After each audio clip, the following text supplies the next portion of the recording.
What's up? Incredible. It's the first time ever hearing you guys. Hell yeah. That was awesome. What's up to Snuff? Let's do it. It was beyond schnuff, yeah. What's going on? This is Billboard Live. My name is Kevin Kenny, and that was just absolutely incredible. How about Pete pulling double duty, going from drums to production, now guitar? Yeah. That's awesome. He's our Renaissance man. He really is. Yeah. I want to start at the top, though, what we just heard right there. Good news. This single is just blowing up in every way a single can blow up. It's 5 million streams on Spotify. It's, I was just told, top 30 at Hot AC now. Yeah. So congratulations Top 20. for top 20. Not that we're counting. But, no, I mean, top 20, top 30. We're fighting for this. It is amazing. What went into that song? I know you just said, you told us here on Billboard Live that it kind of brought you together. Mm-hmm. Is it commentary on our modern world, or what went into that song? I think a lot of it was we noticed that there was, everyone goes through their daily lives and there's always focus on negative. And we were going through the same thing at the time where we were kind of having a hard time of pulling ourselves out of the slumps that we were in.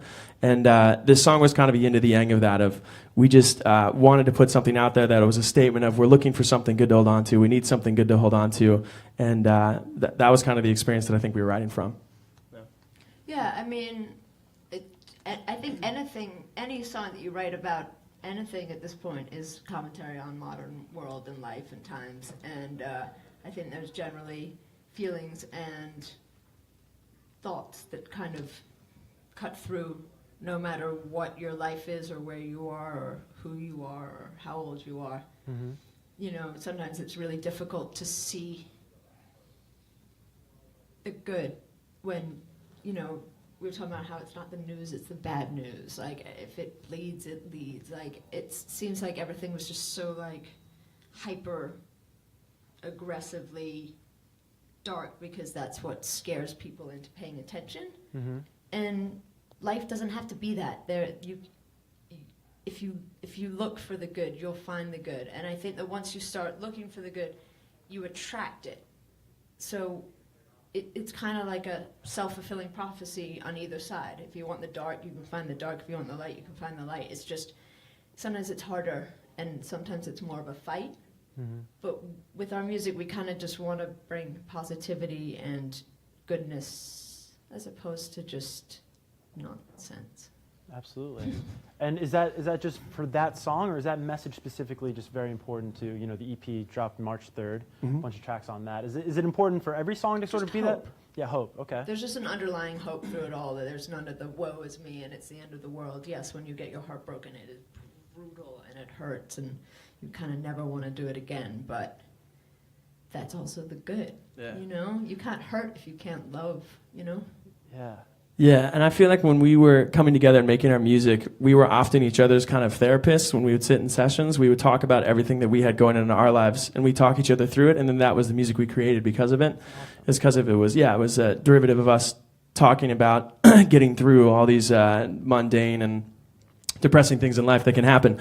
And I think that's why our music is an expression of that, because that's where the place we were writing from when we were writing.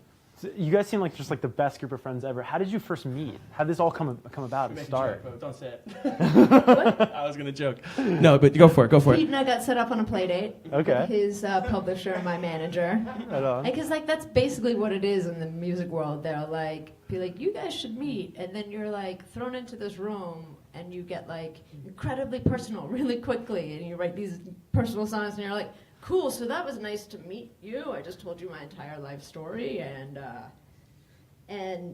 it's always really weird, but every now and then you connect with somebody that just you probably should never have met, and Pete and I connected, and we just had so much fun, and then after a couple times of kind of just hanging out for the sake of hanging out, not really finishing anything, he played a song that he and Ethan had done, and the voice. And Ethan's a great songwriter, so I was like, yeah, bring him down. And we wrote Lost Boys, which was that first song. Wow. And off the EP, right? Yeah, it's the first song track on the EP. off the EP. I think, Yeah. Right? Yeah. We thought it was symbolic. We also open our set with it generally, too. Is it? Yeah. Do you close with good news? Yeah, currently. I'm fighting for another one, too, but we got to wait for it to be out in order to do that. Right on. Yeah. Now, the EP is available, as you talked about, Spotify. And what's cool about Spotify, too, is if you're a fan of you guys each have your own individual playlist, I saw, Yeah. on Spotify. So you can kind of dig whatever you're... We're going to be updating them soon. Oh, yeah? Are there some questionable decisions on there? No, there's good decisions on there. I think the reason why we did that is because we wanted to show people the different things that we were influenced by, and then that's what's crashing together to make this project. Right on. Yeah. Now, is an LP anything you guys think about? Is that important to you as a band? You know, the EP just came out last month, but I'm just always curious to ask acts, like how important that We LP. just want to keep making little snack-sized doses of Definitely. music. Yeah, us music fans, we appreciate that. There you like, go. we Thank can do you. it- We can do it more often, and there's less like pressure and like weird Yeah. control issues. It's like, here's 5 songs. Have Yeah. fun. We also think that'll allow us to be able to explore all the genres that we want to. If we're keeping to the 5 songs, keep it, maybe 2 of them, 2 EPs a year, something like that. Yeah. We can explore all the territories we want to musically. Definitely. And nobody overthinks it because it's not some like massive body of work. Yeah, and it has to do well and Mm-hmm. all that stuff. You talked about Evil Knievel being an inspiration for that second Mm-hmm. song. Musically, what are some inspirations that you guys contribute to this project? As far as other artists, Yeah, just people that go into the music that you make, Mm-hmm. that kind of shape the sound. I think a little bit of everyone. He's shaping a lot of the sound, so I have to give him a lot of credit where credit's due as far as the sound's going. We're just basically being like, hey, throw on some analog gear, throw on some keys, throw on some Yeah, Jupiter and a ton Prophet. of, like analog 80s like drum machines and And then I'm like, give me guitar, throw a guitar in there, and then he does Right the on. rest. Yeah. What are you inspired by, kid? Here. Here. Here you go. I don't know. I like a lot of different music because I grew up listening to rock music, and so I was like, obviously that's just like in my blood. But Like classic rock? Or what yeah, kind of acts? like kind of U2 and Right on. Coldplay and people like that. But I also like pretty much listen to like instrumental like trap music Right nowadays on. because it just throws my brain That's for why a you hear the spin. trap snares and Lost Boys and stuff Yeah. like that. Yeah. That's So, awesome. So let's look down the road just a little bit. Summer's going to be a busy time of year for you guys. And this is one of I'm so excited for you because I'm excited for this tour. I think they're calling it the Summer Gods Tour. It's Summer Third Eye Gods, Blind. yeah. It's the 20th anniversary of their self-titled debut, which is cool because your self-titled debut just came out. And then Silver Sun Pickups are going to be on that tour as well. Do you know those bands? Have you met those bands? I'm always curious to ask when you're about to head out on the road. I've met Stephen Jenkins, who's the singer of Third Eye Blind, over like Twitter. Yeah. But like, The tweeted modern me way one of time. talking. yeah, no, Yeah. but like we've been engaging over Twitter since we were On since tour. posting things about the tour, but Yeah.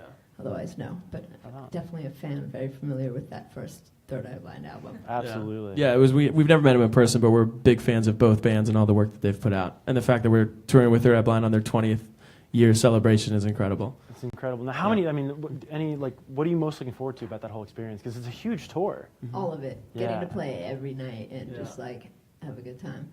Definitely. Yeah, we just went on a tour, and the only thing we didn't like about it is that there was just gaps in the schedule. Everything else about it was great, and that's what we like. When we look at Third Eye Blind, it's like 1, 2, 3, day off, 1, 2, 3, day off. Yeah. And we're so pumped just to be playing you that wanna often. play. You Oh wanna yeah, get out there. yeah, that's the best part. That's so cool. That's awesome. And where are those tour dates available? Do you know? Like, where can people check out that are watching Billboard Live right now? OceanParkStandoff.com. Okay. You check under our tour dates. Yeah, if you just scroll down the page, we just redesigned it so you can scroll down the page, and our tour dates are all down, But I like think the third also tour down. there's like isn't there a thing, I'm looking at Becky right there, maybe she actually knows. There's a thing at the top where you just select tour. Yeah, and then it just pops you down the page. Right on. Yeah. Right on. Well, guys, thanks so much for stopping by. Thanks Best for luck having on us, tour, Kevin. and the EP sounds amazing. Thank Even you. better live, if I can say so myself. And thank you guys for watching. But still check it out online.